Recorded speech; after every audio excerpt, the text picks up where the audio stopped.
Alright guys, the time is now for the final showdown between the Tomb Kings led by Ark in the Black and the Skaven who are going to be led by Tretch Craventail. So without further ado, let's jump right into this match and have some fun. So up here in the skirmish area, I do have three groups of the Skeleton Horsemen Archers. Definitely very solid in this matchup. The Skaven aren't the quickest faction. You know, they have the Rat Ogres. I think Rat Ogres have like 66 or 70 speed, give or take.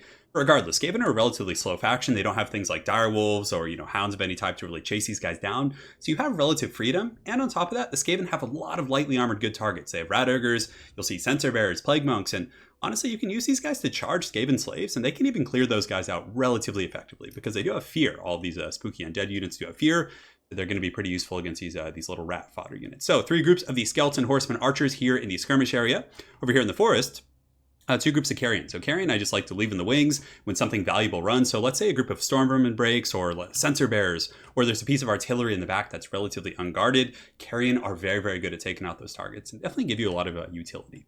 So that's it from kind of my skirmish / harass force, harass force. That's a bit of a tongue twister out there on the wings. And for my main line, I do have a combination of Tomb Guard. So in total, two groups of Tomb Guard, just in case he has like Doom Wheels or, if he does bring Storm Vermin, the Tomb Guard also have high melee defense and they have decent armor piercing value. So it can help you get through an entire front line of Storm Vermin. We do have the Kepra Guard here in the middle somewhere, I think. Yeah, the Kepra Guard, basically just the Sternsmen of the Tomb Kings. Pretty solid against most of the rat infantry, and they also do magic damage. And Plague Monks, Censer Bearers, all those guys have really high physical resist. You can actually use the Kepra Guard to take them out. Two groups of Nehekar Warriors just to fill things. I figured they'd be pretty good at, maybe a little bit more cost efficient than Tomb Guard. They're pretty good at clearing through chaff units, relatively squishy themselves, but against like Skaven slaves and clan rats, I felt like it would be nice to mix these guys in. So we do have two of those bad boys. And I think that's pretty much it for my infantry. For my leadership, I do have Ark in the Black. He's going to be on his evil cackling necromancer chariot, and he is ready to go. The chariots are very tough for this Skaven to handle. They have Rat Ogres, they have Hellpit Abominations, they have a couple high mass units, of course a Warlord on a Bonebreaker. But for the most part, as someone who has played a bit of Skaven, I think it's very tough to deal with chariots. So Ark in the Black is going to be joined by two groups of skeleton chariots, and these things can do a ton of work against Skaven if left unimpeded. Skaven do have like Warp Lightning options, Warp Lightning cannons and things like that as well on top of the Rat Ogres, but it's still very, very tough to keep up with these chariots. Pretty fast with 74 speed. I do have to check the speed of Rat Ogres. I don't think my opponent brought any, unfortunately. So. That's going to be it for most of my army. I do, of course, have a Bone Giant. So the one Bone Giant is just going to be there to keep my opponent honest. If he has a Doom Wheel, if I want to counter snipe his artillery, the Bone Giant's very good with that. It can actually outtrade the Warp Lightning cannons pretty effectively. It's good at sniping those big artillery pieces. If he has a Hellpit Abomination, it's going to be pretty good at roasting that thing down. It just gives you a lot of pressure on the battlefield. So that's pretty much it. We do have the King Nikesh Scorpion Legion in the back protecting that big, expensive Bone Giant. For my opponent's forces, couple groups of Gutter Runners. I think it looks like maybe just one up in the front. He has a lot of Skaven Slave Slingers, which are actually pretty good at counter skirmishing my Skeleton Horseman Archers. You can see right here, I was trying to get some freebies on these guys, and he's going to be running up with Skaven Slave Slingers. You guys will see in just a moment, they actually do some pretty good damage against my horsemen. So he has got a couple of those, a front line of the Storm Vermin with the swords and shields, which is pretty solid because the Tomb Kings don't really have great like AP infantry in the front line. You have to use halberds, which is kind of a gimmick. I mean, it does work sort of, but still the Skaven Storm Vermin will win that fight if I'm not mistaken. For his Lord, he does have Tretch Craventail, so definitely not wanting to get sniped by, Tretch is like the Lord you pick. He's kind of like Sigvald in the way, like he's very tough to goon. So if you want someone survivable who can, poke things with his little rake here, he's definitely the right choice. He does have a Warp Lightning Cannon to go after my Bone Giant, and two Plague Priests. So he's going with the double Mortis Engine, double Plague Furnace build, which could be pretty good, but most of my forces are mobile. I mean, I do have some infantry, but also the Bone Giant's going to be very good at kind of picking on these things right here. So that's pretty much it for my opponent's army. He does have one group of Censer Bearers here in the back as well, which are very good at mulching through both constructs as well as Tomb King's infantry. So initially I do get a bit of a charge on the Skaven slaves, but I also take a ton of pebbles at the same time, so I'm going to be pulling these guys back, and then the chariots will be coming up to clean them up. So Ark in the Black and his cackling necromancer squad are just going to be riding through these Skaven slaves, and look at them, he's just like swinging his big scythe there. Definitely doing some pretty good damage, but yeah, Ark in the Black definitely very, very good on his chariot. We're able to break up these Skaven slaves, but I mean, it's to be expected. He's absorbing my charge, he's distracting me, it's allowing him to get some Skaven slave Overwatch fire here, definitely not bad at all. In the meantime, my Nehekar Warriors are pushing forward, but my opponent is targeting them with the Gutter Runners, which is definitely very good because the Nehekar Warriors have no shields, and you can see they're already taking about 30-40% damage, which is definitely rough. But over here on the wings, we're able to break the slaves, and now we're going to get into the cookie jar. So Ark in the Black and the chariots are just going to go on a rampage. You can see they're riding through these slingers right here, and we're just going to go right into the front line. So we get a little bit caught up on the Plague Priest. We were trying to path into the Storm Vermin, but here comes the charge, just getting right into the side of that formation. Not doing like a ton of burst damage, but it'll add up with effective charging. On top of that, I do also summon some skeletons with Ark in the Black, but he did have some Death Runners, who I did not see because they're stalking.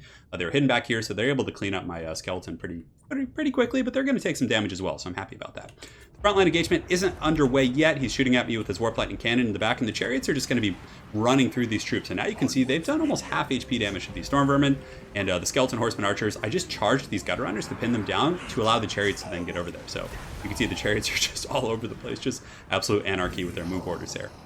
So he has charged into my formation with the Plague Priest, which is fine. I'm going to be switching the Bone Giant Fire, moving up the King Nikesh's Scorpion Legion in just a moment, and also using the Skeleton Horseman Archer Fire. Even though it's not a ton, it's going to help wither down this big Plague Priest, which is fairly heavily armored, actually.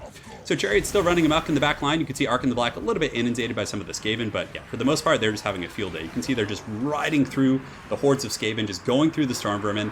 And again, Skaven have trouble pinning things down like this. I mean, they could use Rat Ogres, but with efficient maneuvering, you can even get away from Rat Ogres. Like, it's very, very tough. I mean, there are options with Slingers, and of course, Skrull could burn them down with Leader Bubonicus and things like that, but it's still very, very tough.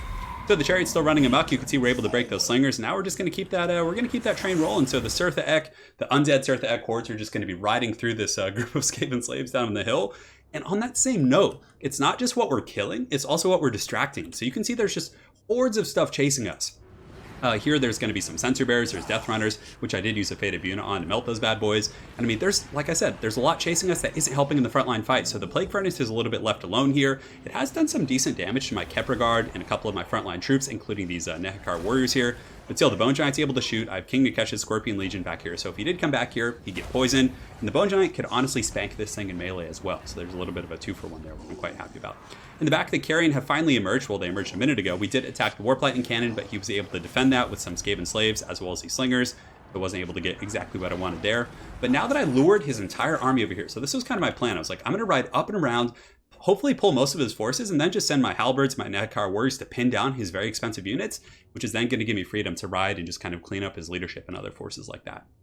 So Tretch is trying his best to kind of keep up. You can see he's doing some ninja tumbles and things like that, but he's having a lot of trouble kind of being effective in this fight. I mean, if you're trying to snipe him, he's going to really shine, but otherwise he's just going to be one of those waddling footlords, which isn't terribly effective in my opinion. We do break off one of the Plague Priests using the Bone Giant there, so the Bone Giant's able to get a nice sniper shot. The Skeleton Horseman Archer is still shooting in here, and it looks like he is going to be summoning some more Clan Rats to run behind my spears, maybe to go after the Bone Giant and temporarily shut it down. But I still have the Kepra Guard, a very healthy group of Tomb Guard who are going to come back here, and that Plague Priest is definitely in a little bit of trouble. But the name of the game today isn't that fight, it's the Chariots. I mean, they're just going absolutely ham-bone. 141 kills here, 130. Ark in the Black has 50 kills. We're just continuing to charge through these Storm Vermin, and they can't really defend themselves. They have no charge defense.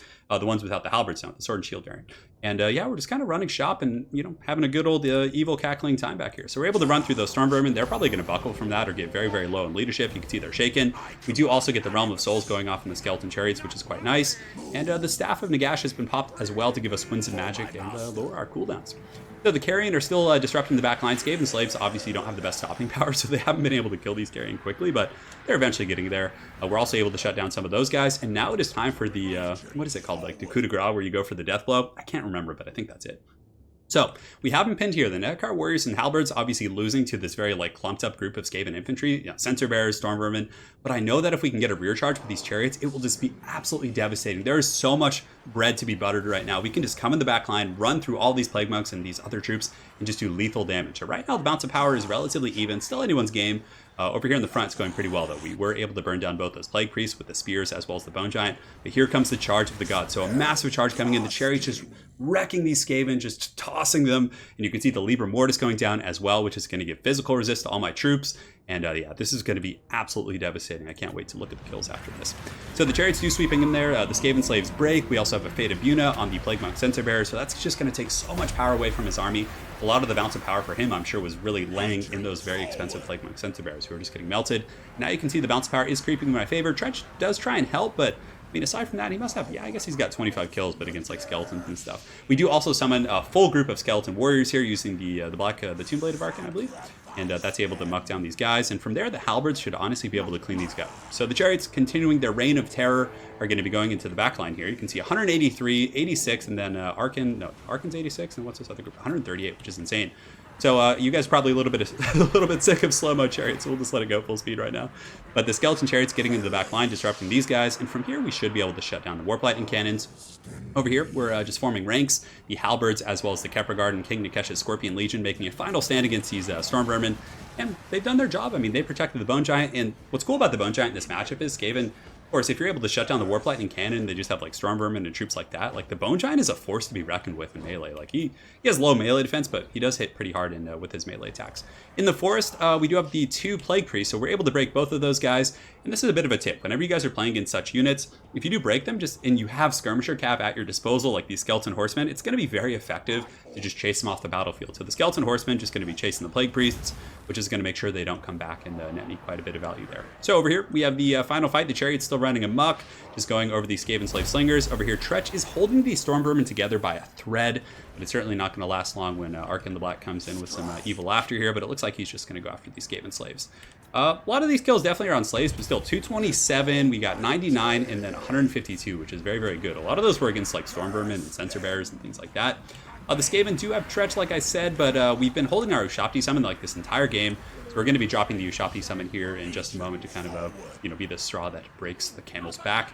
We're going to be getting a really nice downhill charge as well in these Skaven Slave Spears. They have 99 models, and they're just going to get shredded by this. The Bone Giant's also coming in as well, and that's pretty much going to be all she wrote for the Skaven forces as we do summon some Ushapti, which basically just sends the balance of power teetering in my favor. So well played to my opponent.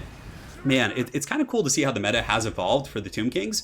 When the Tomb Kings first came out, I mean, constructs were very powerful. Arkin the Black had the Tomb Blade of Arkin, which at that time, it doesn't do this anymore, but at that time it actually healed constructs. But I feel like the metagame is shifting a little bit for the Tomb Kings. Like, people are really starting to discover the effectiveness of chariots. Like, the Tomb Kings chariots are so powerful. I mean, they're cost effective, they're powerful. They have a couple good chariot lords as well, like Arkin the Black, and Cetra is pretty decent on a chariot as well, so that you can just ride around and cause so much disruption on the battlefield with those things. And you're seeing things like skeleton horsemen, archers, and I think constructs are nice.